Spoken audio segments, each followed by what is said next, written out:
سلام كبرات تخاتلتي داسني اكسترا نحجاب استدالو علتا وزيناتات ملسي امباسي إرترا ندبدابي امباسادرات أمريكا نحلفتي إرترا مزرابا إثيوبيا حبرت إيروبا زقوارصو حاجز كملس تقبرو زلات عرتات أمونغو إثيوبيان سودانن زهرم زلو كبرو كينات كاب قوبوتات تقراي مثل علوي أبال حوحات زنبرة بعل سلطان زتقبرك آل محتدن كال إنز داس الزيناتات حيزلكم ماتيالغو أبزا چانل دمانا يوتر تخاتلتن مخوان سابسكرايب كتقبرو بخبري عدمكم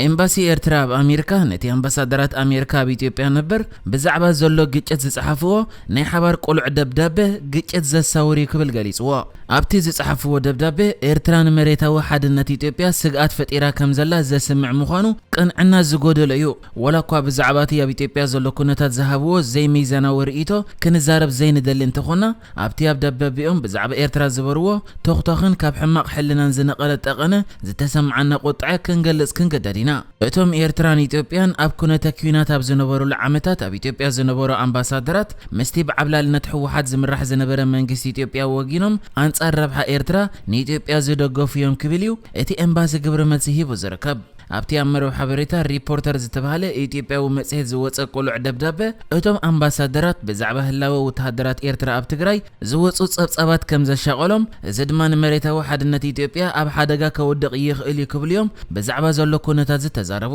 ክፍሊ ጉዳያት ወጻኢ ኣሜሪካ ትማለ ረቡዕ ንማዕከን ዜና ቢቢሲ ኣብ ዝሃቦ መልሲ ወተሃደራት ኤርትራ ብህጹጽ ካብ ትግራይ ክወፁ ከም ዝጸውዐ ሰራዊት ኤርትራ ናብ ትግራይ ደብዳብ ከቢድ ብረት ኣካይዱ ክኸውን ከም ዝኽእልን ሰራዊት ኢትዮጵያ ብኤርትራ ቢሉ ኣብ ክልል ትግራይ ከም ዝኣተወን ጠቂሱ ዝምታ ጾታዊ ዓመጽ ኣብ ልዕሊ ማዕስከራት መጥቃዕቲ መፍጻምን ካልእ ምግሃስ ሰብኣዊ መሰላትን ይፍጸም ከም ዘሎ ዝገልጹ እሙናት ጸብጻባት ኣብ ግምት ብምእታው ወተሃደራት ኤርትራ ካብ ትግራይ ክወፁ ከም ዘለዎም ኣሜሪካ መርገጽያ ኣነጺራያ ክብል እዩ ክፍሊ ወጻኢ ጉዳያት ኣሜሪካ ንቢቢሲ ብጽሑፍ ኣብ ዝሃቦ መልሲ ዝሓበረ ኣብ ካልእ ምስ ኤርትራን እቲ ኣብ ትግራይ ዘሎ ኩናትን ብዝተሓዝ ዜና ድማ ሎሚ ተዘርጊሑ ዘሎ ጸብጻብ ከም ዝሕብሮ ሓድሽ ምምሕዳር ኣሜሪካ ብቐጥታ ንላዕለዎት ሰብ መዚ ኤርትራ ረኺቡ ወተሃደራት ኤርትራ ካብ ትግራይ ክወፁ ጸዊዑ ከም ዘሎ ማዕከን ዜና ኣሶሺየትድ ፕሬስ ሓቢራ እዚ ሓድሽ ምምሕዳር ኣሜሪካ ኣብ ዝሓለፈ ቀረባ መዓልታት እውን ሰራዊት ኤርትራ ካብ ትግራይ ክወፅእ ከም ዝጸውዐ መግለጺ ኣውፅኡ ዝነበረ ኮይኑ ሕጂ ድማ ነቲ ጻውዒት ብቐጥታ ናብ ሰብ መዚ ኤርትራ ሰዲድዎ ከም ዘሎ ተገሊጹ ዝርከብ እቲ ብኣሶሺየትድ ፕሬስ ተዘርጊሑ ዘሎ ዜና ከም ዝሕብሮ ሓድሽ ምምሕዳር ኣሜሪካ ንሰበ ስልጣን ኤርትራ ብኸመይ መንገዲ ኣዘራሪቦም ኣሎ ከምኡ ድማ እንታይ ዓይነት መልሲ ረኺቡ ክሳብ ሕጂ እኳ እንተዘይተፈልጠ ብቐጥታ ንሰብ መዚ ኤርትራ ሰራዊት ኤርትራ ካብ ትግራይ ክወፁ ሓቢርዎም ከም ዘሎ ይገሊጹ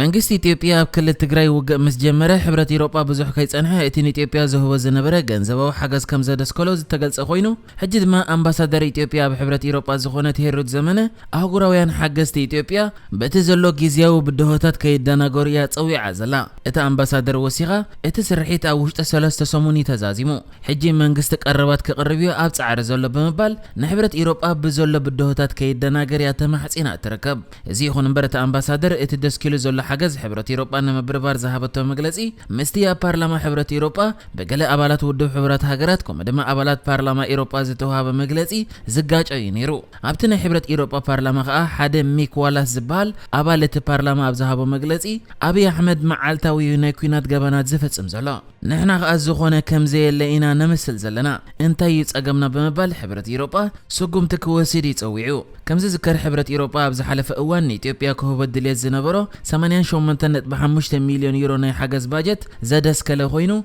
بحجة أكاب كل التشحن 21 كسب كل التشحن 27 زوها باجت يدالو ولا بزول جزية تحبرتني إثيوبيا زحته حتوتات زي تملسوا لزول بمخانو نايمت أي حجزاو باجت كدس كله كم زغلي تغاليس أزركب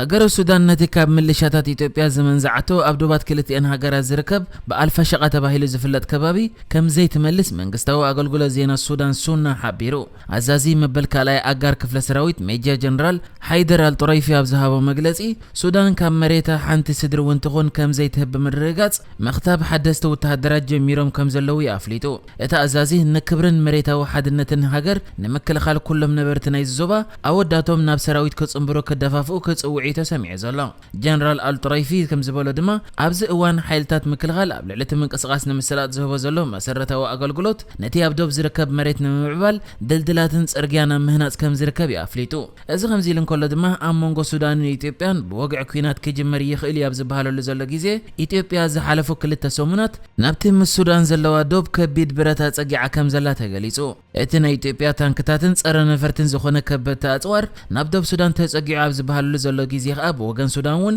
ናብቲ ዶብ ብዝሒ ዘለዎ ሰራዊት ይንቀሳቐስ ከም ዘሎ ተገሊጹ በዚ ከዓ ኣብዚ እዋን ኣብ መንጎ ሱዳንን ኢትዮጵያን ናይ ኩናት ከበሮ ይዝህረም ዘሎ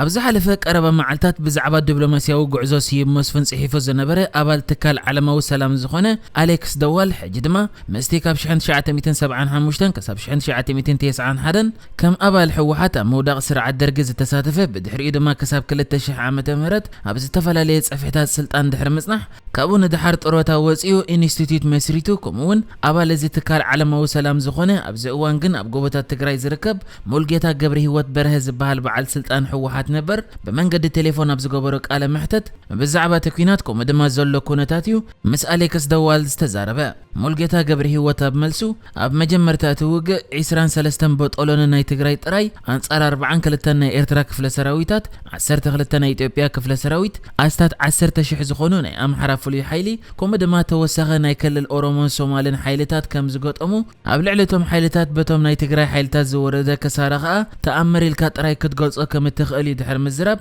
ብድሕሪዚ ሕቡራት ኢማራት ዓረብ ናብቲ ውግእ ምስ ተጸምበረት ንሓይልታት ትግራይ ኣጽዋሩ ጠቕሊላ ከም ዘዕነወቶ ኣብ መጀመርታ ታንክታት ሃዊት ዘር ነዳዲ ከምኡ ድማ ዕጥቂ ኣጥቂዓ ብድሕሪዚ ሓለፍቲ ዕላማ ንምግባር ንኣሽቱ መካይን ክተጥቅዕ ጀሚራ ብድሕሪዚ ግና ዕጡቕ ሰብ ጥራይ ብምትራፉ እቲ መጥቃዕታ ዳርጋ ጎዲሉ ይክብል እንከሎ ካብ ከተማታት ምውፃእ ኣብ ዝተጀመረሉ ግዜ ብዝሒ ዘለዎ ህዝቢ ምስቲ ዝወፅእ ዝነበረ ሓይልታት ትግራይ ከም ዝወፀ ኣብቲ ግዜ ተኸኣ መሪሕነት ሕወሓት ውሳነ ክወስድ ስለ ዝነበሮ ቃልሱ ክቕፅል ከም ዝወሰነ ተዛሪቡ ብዛዕባ ሰራዊት ኢትዮጵያ ድማ ብሓይልታት ትግራይ እቲ ከባቢ 25 ሚእታዊት ከም ዝዓነወ ኣብ ከዓ እቶም 17 ሚእታዊት ዝበፅሑ ትግራዎት ወተሃደራት ኣልዩ ኣብ ካምፕታት ዓፂዎም ዘሎ ብምዃኑ ኣብዚ እዋን ሰራዊት ኢትዮጵያ ዳርጋ ዓኒ ዘሎ ክብል ተዛሪቡ ሕወሓት ከዓ እቲ ውግእ ምስ ጀመረ ክቃለስ ምዃኑ ውሳነ ምስ ወሰደ ነቶም ኣብ ስራሕ ዘይነበርና ናይ ቀደም ኣባላት ካብ ከተማታት ወፂና ኣብ ዓድታት ክንቅመጥ እዩ ሓበሬታ መፂና ድሕሪ ምባል በዓል ስዩም መስፍን ከምቲ ዝተባሃለ ዘይኮነ ዝኾነ ምልውዋጥ ተኹሲ ከይተገብረ ተታሒዞም ከም ዝተቆትሉ ተዛሪቡ ሙልጌታ ኣብ ዘረብኡ ቀፂሉ ኣብዚ እዋን ብዝሒ ዘለዎ መንእሰይ ትግራይ ሓንቲ ምርጭኡ መቅላስ ብምዃና ብብዝሒ ክዓጥቕ ከምኡ ድማ ክዕለም ይሓትት ከም ዘሎ ክሳብ ሕጂ ከዓ ዋሕደ ሰብ ከም ዘየለ ድሕሪ ምዝራብ ኣሌክስ ደዋል ብዛዕባቲ ሰራዊት ኤርትራ ብኣሜሪካ ክወፅእ ተሓቲቱ ዝተባሃለ ሕቶ ኣቕሪብሉ ሙልጌታ ከዓ ነዚ ክምልስ እንከሎ ሰራዊት ኤርትራ ኣብ ዝሓለፈ ሰሙን ኣኼባ ኣብ ዝገበረሉ ግዜ ገለ ሓለፍቲ ናይቶም ሰራዊት ኣብ ትግራይ ክሳብ መዓዝ ክጸንሑ ከም ዝኾኑ ሕቶ ኣብ ዘቕረብሉ ግዜ ካብ ላዕለዎት ሓለፍቶም ክሳብ ብልጽግና እግሪ ዝተክል ዝብል መልሲ ከም ዝመጾም ኣብዚ እዋን ከዓ ንሕና እንድሕር ወፂና ብልጽግና ኣብ ትግራይ ሓንቲ ሰሙን እውን ኣይጸንሕን እዩ በዚ ከዓ ወያነ ክምለሱ እዮም ስለዚ ብልጽግና ክሳብ እግሩ ዝተክል ኣብዚ ክንህሉ ኢና ዝብል መልሲ ከም ዝሃብዎም ክዛረቡ እንከሎ ነቲ ኣብ ዝሓለፈ ቀረባ እዋናት ኣብ ዕዳጋ ዓርቢ ዘካየድዎ ስርሒት ጠቒሱ ሰራዊት ፌደራል ጸሊም ጽርግያ ኣብ ዘለዎ ከባቢታት ትግራይ ከም ዘለዉ ሕወሓት ኣብ ውግእ ዝማረኽዎም ወተሃደራት ድማ ናይ 2-3 መዓልታት ፖለቲካዊ ኣስተምህሮ ሂቦም ይሰድዎም ከም ዘለዉ ግን ሓደ ኮሎኔልን ሓደ ሌተናል ኮሎኔልን ምስ ተማረኹ ክንምለስ ኣይንደልን ክቆትሉና እዮም ምስ በሉ መሳና ክጽምበሩ ኣይትኽእሉን ኢኹም ከምኡ ድማ ሓለዋ ክንገብረልኩም ኣይንኽእልን ኢና ተባሂሎም ኣብቲ ሓራ ዘሎ መሬት ግና ናጻ ኮይኖም ክነብሩ ተፈቒድሎም ከም ዘሎ ኣብዚ እዋን ከዓ ኣብኡ ከም ዘለዉ ተዛሪቡ እዚ ነዊሕ ዝነበረ ናይ ቴሌፎን ርክብ ሙሉእ ትሕዝቶኡ ብጽሑፍን ብድምፅን ክትሰምዑ ምስ እትደልዩ ኣብ ታሕቲ ኣብ ናይ ርእይቶ ቦታ መላግቦ ክትረኽቡ ትኽእሉ ኢኹም